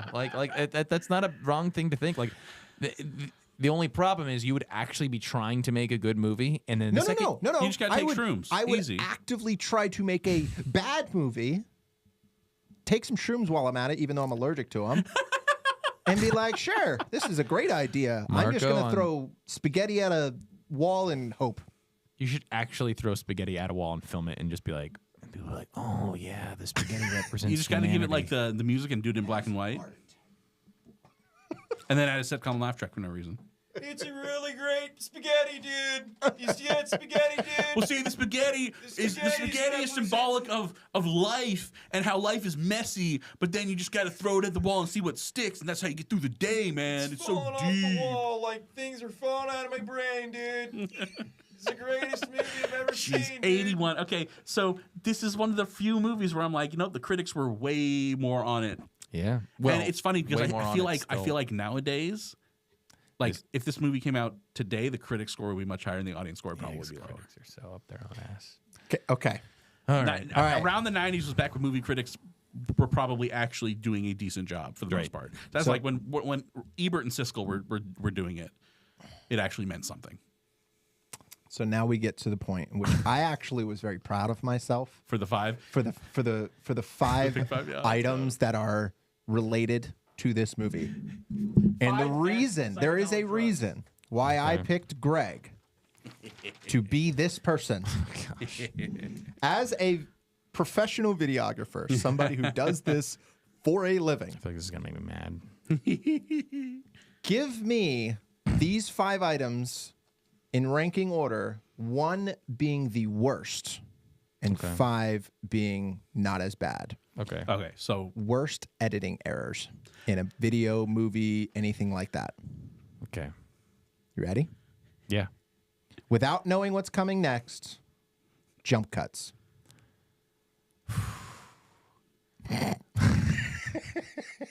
Jump cuts for what I do are atrocious. Like I would never let one of those through if it ever happened. I would but jump cuts are valid in a lot of kind of media these days.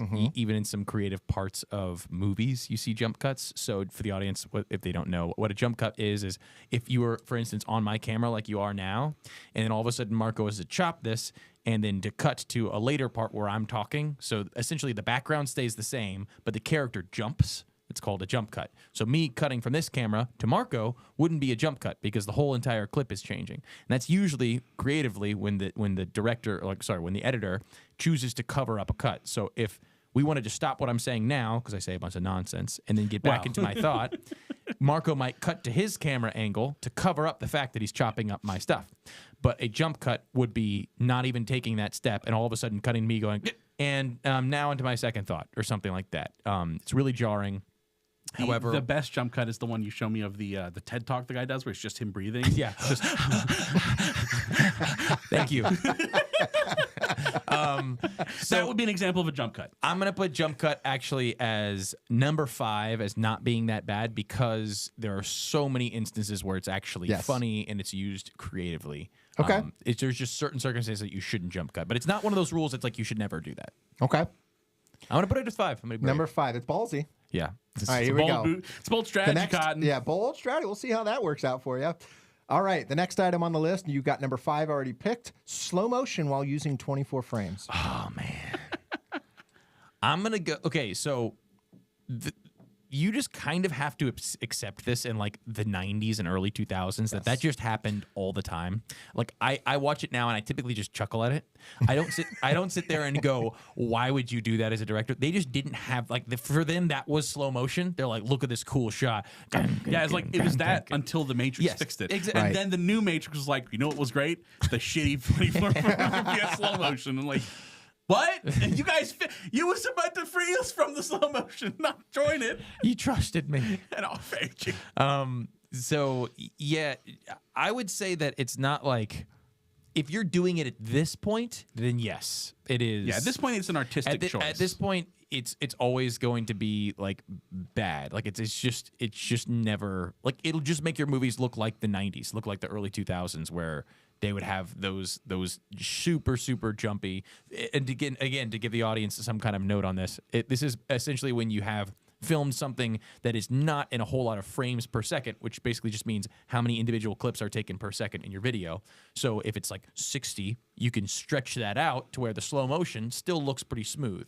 Whereas if you only had 24 frames taken in that 1 second and you stretch that out, every frame looks really jumpy and gross when you slow it down. For context, the human eye views about 24 frames a second. Yeah, it's just which under. is why you don't really need to shoot. Technically, you don't ever need to shoot more frames than that. But if you shoot more frames, then you can slow it down, and it still looks smooth and continuous because it hasn't hit that 24 FPS cap. But if you start at 24 FPS, then when you slow it down, it's going to look choppy because now your eye can actually pick up on the individual frames. Right. And so I would put this editing error. I'm going to put it as...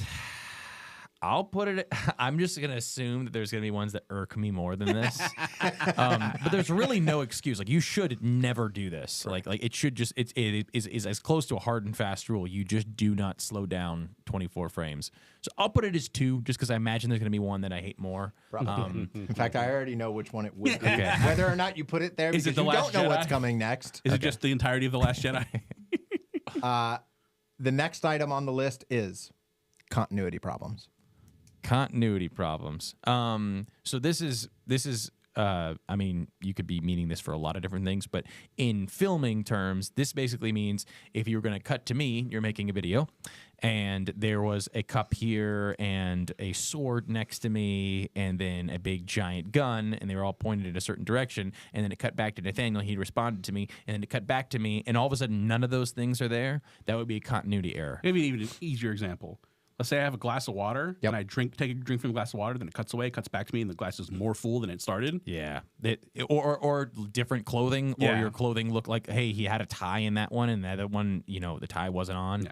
Those are all continuity errors. It's typically because especially when you film a movie, a lot of those scenes are filmed completely out of order, and especially from person to person. Mm-hmm. So we might film all of my shots in one day, and it might be like 4 or 5 days before we get around to filming Nathaniel's shots, because he does the whole entire thing with a bunch of cameras behind him pointing at me.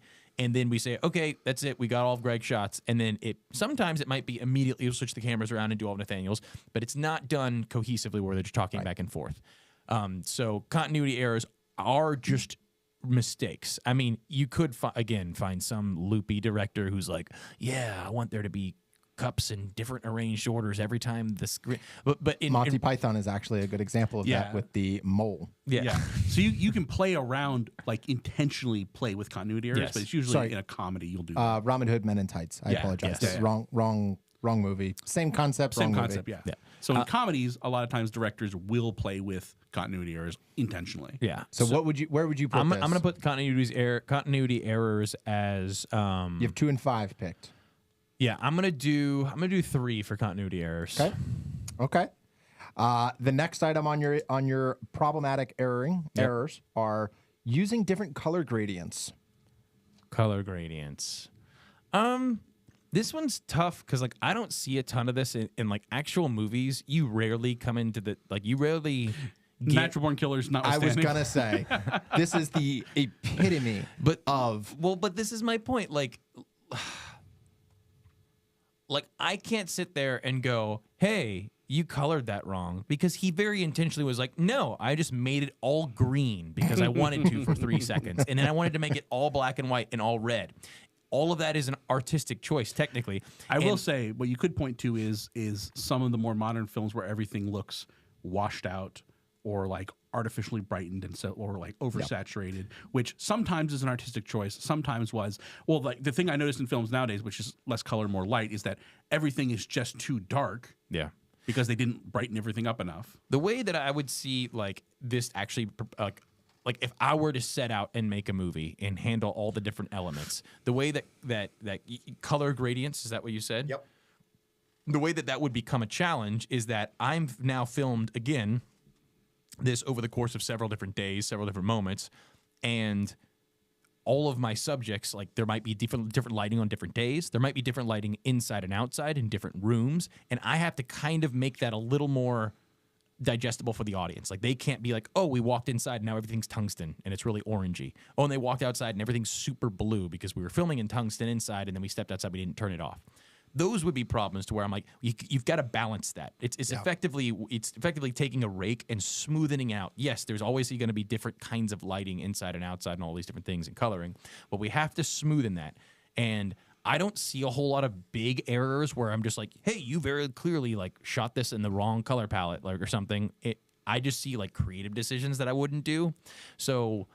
And this is one of the few examples of a movie. Like, I don't know any other movie that's just like green, red, black and white. Like, what movie does that? What are we doing here? So that doesn't bother me that much, just because I don't see it at all. I'm gonna put that down as 4, as like leaving the number 1 spot open. leaving the number 1 spot open. Which It's a bold strategy, Cotton. Yeah, bold strategy. I And will just honestly, say I do not have the same order as you do. Okay. But I have also left number 1 open. Okay. I believe that number 1 is the accurate item here, boy. and it is bad audio mixing. Yes. Oh, 100%. Yes. You left it open, and you did a good job. Yes. I think that is an accurate number 1. On every level, yes, because Dude. one, this is something that it takes a bit of time. And you know this as an editor, Marko. Yes. And there are the times that we have to both sit there and I have to go, hey, bring that down or bring that up a little bit, because sometimes you hear it so many times and you don't think about it, and then it takes you exporting this and putting it out there and hitting play on a speaker that's not your headphones to go, oh, I can barely hear what they're saying, right? So what I hate though about this one more so is that I still see this in movies where I'm like, Yep. I feel like it's become more common nowadays. It's as if like one of the worst offenders is Dune Part 1. Might have some of the worst audio. There were 2 occasions. This is a real story. I'm not overblowing this. The first time I said, oh, I'm on a long plane ride. This movie's like 9.5 hours, so I think I'll start it now. Headphones on, noise canceling headphones, turned all the way up, and I hit play, and I'm 3.5 minutes into the movie where he's just having dialogue with his mom. I cannot hear a thing. And I'm not telling you like I could hear it and I was rolling my eyes. I could not hear what they were saying. I'm like, have they started talking yet? And so I stopped. I'm like, I'll watch this another time. Then it's all of us, like we're all hanging out, my garage, smoking some cigars. So we turn this big fan on to blow the fan is not loud. We always have it on while we watch movies. I've never thought about it. This is the one. And the speakers get very loud. The speakers are absurdly loud. Like I have people telling me I have to turn it down when we watch out there. And this is the one time that cranked all the way up. We were further into it, and Evan was there, John Boney was there. We're about like 7 minutes in it, and I just go, can anybody hear this movie? This really happened. And then everybody's like, yeah, I was about to say something. I can't hear anything. I'm like, we're just going to switch to something else. We ended up watching Finding Neverland instead. So those are my 2 times. And then the last time was inside, just subtitles on. So, but there are more examples of times where the video we would talk about Sonic Adventure 2, which is a silly sloppy game. But I found you, faker. But there are that one is bad. egregious. It's If you want to so go see bad. an example of just horrible audio mixing of like the music, and what we say by audio mixing, if you're listening, it basically just means when you have all these different things happening. You have sound effects of people walking, you have doors closing, people talking, but you also have music in the background.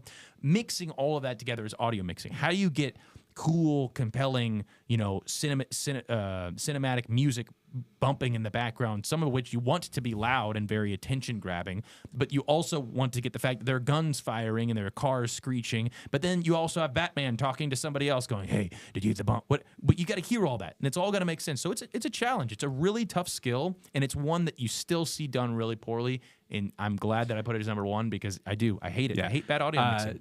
Two examples I can think off the top of my head. One is Star Trek Discovery. Oh, I've never where watched the it. main it's not good. Don't watch it. I thought it started well, and then the more I thought about it, I was like, wait, this is actually really terrible and not at all Star Trek. But anyways, the main character Michael Burnham, who talks very normally in the first season, decides in the second season to whisper, I kid you not, 100% of her lines. 100% of the lines, she whispers like this. And she's the only character who's doing this. Everyone else is talking normally. She's like, ugh. And so my dad had to turn on subtitles. He was like, I can't hear a word she's saying. Even the subtitles at times are like, and the "Oh, thing is, the F it." audio is not mixed like super poorly on that show. Like you can hear everyone else's dialogue, but she's just like, like, you're not Batman. The other one, you'll remember this because we watched it right over there. Blood Machines. Oh, Which my was a goodness. terrible short film we watched. I mean, truly atrocious. But there's a moment where they land their ship on a planet and they're like talking to people on this, like the women on this planet, and you cannot hear any dialogue because all you can hear is the droning of the ship. I'm like, was this intentional? And then the guy like in the ship just like turns the ignition off, and suddenly you can hear the dialogue. You're like, what were you doing? Hello? Man, talk about a missed opportunity. That one, what an experience Oh that man, one was.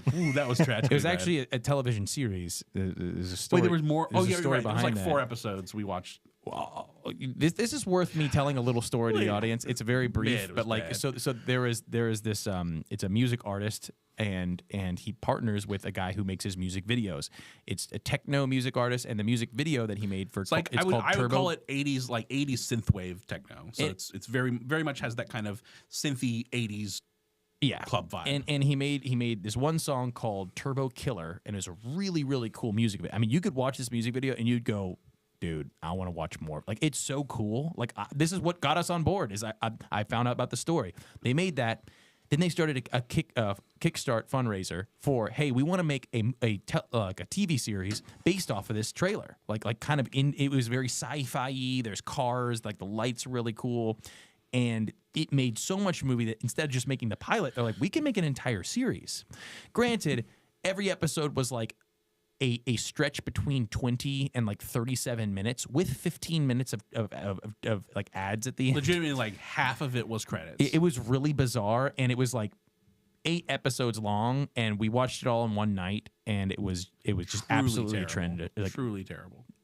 atrocious, really bad. Anyway, so those are my 5. I think I actually like the order. Yeah. Sorry for talking a lot through all of them. I feel like I had to mentally think before I. So obviously, I ended up with bad audio first. Hey. Then I had continuity errors second. Okay.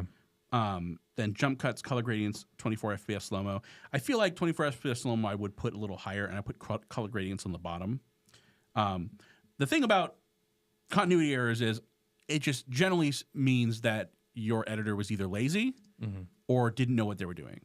So to me, that's pretty egregious. If they're noticeable, Yeah. that means they're pretty egregious. So there are things where it's like in Pirates of the Caribbean, there's like one frame where you can see a guy in a cowboy hat on the ship because he was in the shot by accident, right? But you don't notice that unless someone points it out. Or in Lord of the Rings, there's one big shot and you can see the dust cloud because there's a car coming up one of the dirt trails. But you have to know it's there or you will not see it. Yeah. So, but I think continuity errors, if they're bad enough that you notice them, I think they do pull you out of the narrative because you're like, Sure. wait a minute. Especially when it's continuity errors in terms of like, You see the guy with the smoke machine.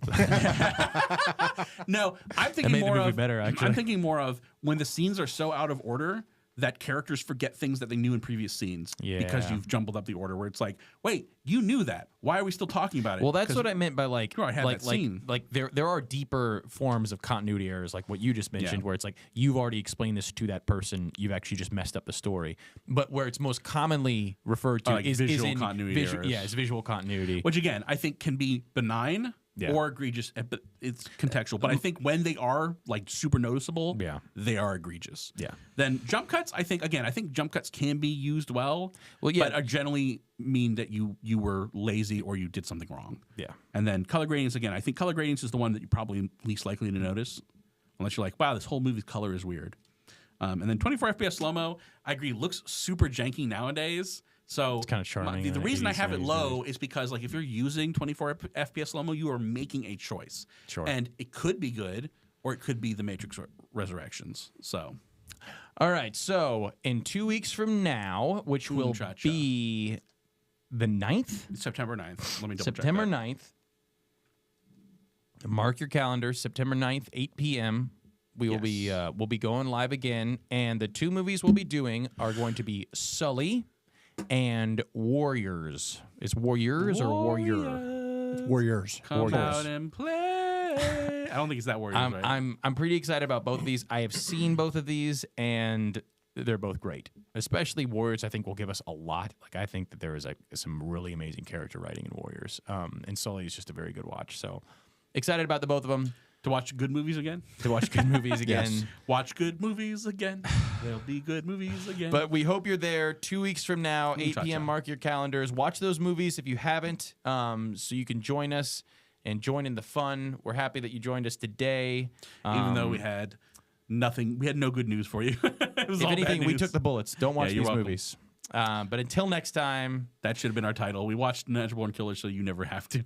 we're doing a public the whole service point. here. we are. This is We're a saints, service to be honest. you. So until we meet again, my friend.